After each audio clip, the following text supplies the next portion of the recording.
Chapter 3. Mind your own business. The rich focus on their asset columns while everyone else focuses on their income statements. In 1974, Ray Kroc, the founder of McDonald's, was asked to speak to the MBA class at the University of Texas at Austin. A friend of mine was a student in that MBA class. After a powerful and inspiring talk, the class adjourned and the students asked Ray if he would join them at their favorite hangout to have a few beers. Ray graciously accepted. "What business am I in?" Ray asked, once the group had all their beers in hand. Everyone laughed, my friend said.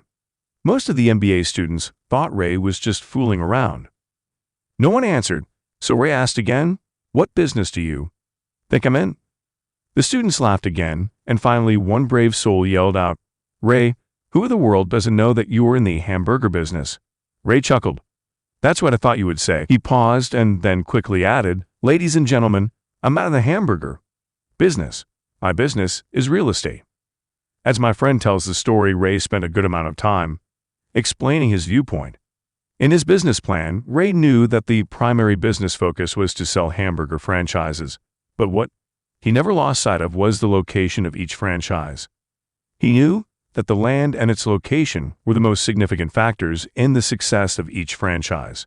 Basically, the person who bought the franchise was also buying the real estate under the franchise for Ray Kroc's organization. Today, McDonald's is the largest single owner of real estate in the world, owning even more than the Catholic Church. McDonald's owns some of the most valuable intersections and street corners in America and around the globe. My friend considers this as one of the most important lessons in his life. Today he owns car washes, but his business is the real estate under those car washes. The previous chapter presented diagrams illustrating that most people work for everyone but themselves.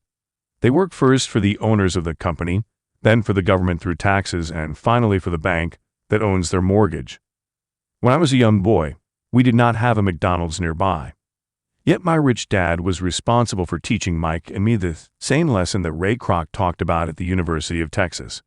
It is secret number 3 of the rich. That secret is, mind your own business.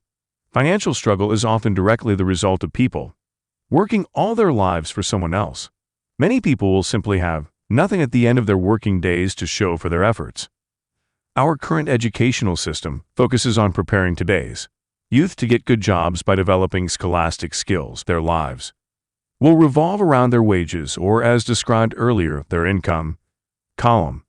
Many will study further to become engineers, scientists, cooks, police officers, artists, writers, and so on. These professional skills allow them to enter the workforce and work for money. But there is a big difference between your profession and your business. Often I ask people, "What is your business?" And they will say, "Oh, I'm a banker." Then I ask them if they own the bank, and they usually respond, "No, I work there." In that instance, they have confused their profession with their business. Their profession may be a banker, but they still need their own business. A problem with school is that you often become what you study. So if you study cooking, become a chef. If you study the law, you become an attorney, and a study of auto mechanics makes you a mechanic. The mistake in becoming what you study is that too. Many people forget to mind their own business. They spend their lives minding someone else's business and making that person rich. To become financially secure, a person needs to mind their own business. Your business revolves around your asset column, not your income column. As stated earlier, the number 1 rule is to know the difference between an asset and a liability, and to buy assets. The rich focus on their asset columns, while everyone else focuses on their income statements. That is why we hear so often, "I need a raise. If only I had a promotion. I'm going back to school to get more training so I can get a better job. I'm going to work overtime. Maybe I can get a second job." In some circles, these are sensible ideas, but you are still not minding your own business. These ideas all still focus on the income column and will only help a person become more financially secure if the additional money is used to purchase income-generating assets. The primary reason the majority of the poor and middle class are fiscally conservative, which means I can afford to take risks, is that they have no financial foundation. They have to cling to their jobs and play it safe. When downsizing became the in thing to do, millions of workers found out their largest so-called asset, their home, was eating them alive. Their asset was costing them money every month.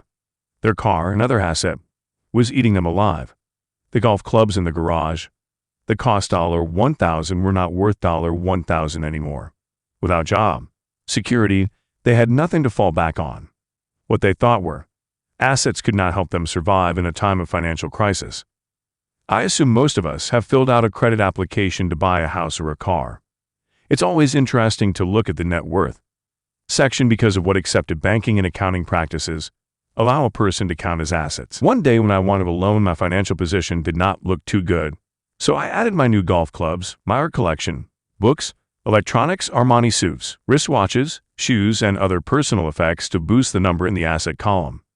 But I was turned down because I had too much investment real estate. The loan committee didn't like that I made so much money from rent. They wanted to know why I did not have a normal job with a salary. They did not question the Armani suits, golf clubs, or art collection. Life is sometimes tough when you do not fit this standard profile. I cringe every time I hear someone say to me that their net worth is $1 million or $100,000 or whatever. One of the main reasons net worth is not accurate is simply because the moment you begin selling your assets, you are taxed for any gains. So many people have put themselves in deep financial trouble when they run short of income to raise cash. They sell their assets, but their personal assets can generally be sold for only a fraction of the value that is listed on their personal balance sheet. Or, if there is a gain on the sale of the assets, they're taxed on the gain. So again, the government takes its share, thus reducing the amount available to help them out of debt. That is why I say someone's net worth is often worth less than they think. Start minding your own business. Keep your daytime job, but start buying real assets, not liabilities or personal effects that have no real value once you get them home. A new car loses nearly 25% of the price you pay for it the moment you drive it off the lot. It is not a true asset, even if your banker lets you list it as one. By $400, new titanium driver was worth $150 the moment I teed off. Keep expenses low, reduce liabilities, and diligently build a base of solid assets. For young people who have not yet left home, it is important for parents to teach them the difference between an asset and a liability. Get them to start building a solid asset column before they leave home. Get married, buy a house, have kids, and get stuck in a risky financial position, clinging to a job and buying everything on credit. I see so many young couples who get married and trap themselves into a lifestyle that will not let them get out of debt for most of their working years. For many people, just as the last child leaves home, the parents realize they have not adequately prepared for retirement and they begin to scramble to put some money away. Then their own parents become ill and they find themselves with new responsibilities. So what kind of assets am I suggesting that you or your children acquire? In my world, real assets fall into the following categories. Number 1. Businesses that do not require my presence. I own them, but they are managed or run by other people. If I have to work there, it's not a business. It becomes my job. Number 2. Stocks. Number 3. Bonds. Number 4. Income-generating real estate. Number 5. Notes, IOUs. Number 6. Royalties from intellectual property such as music, scripts, and patents. Number 7. Anything else that has value, produces income or appreciates, and has already market.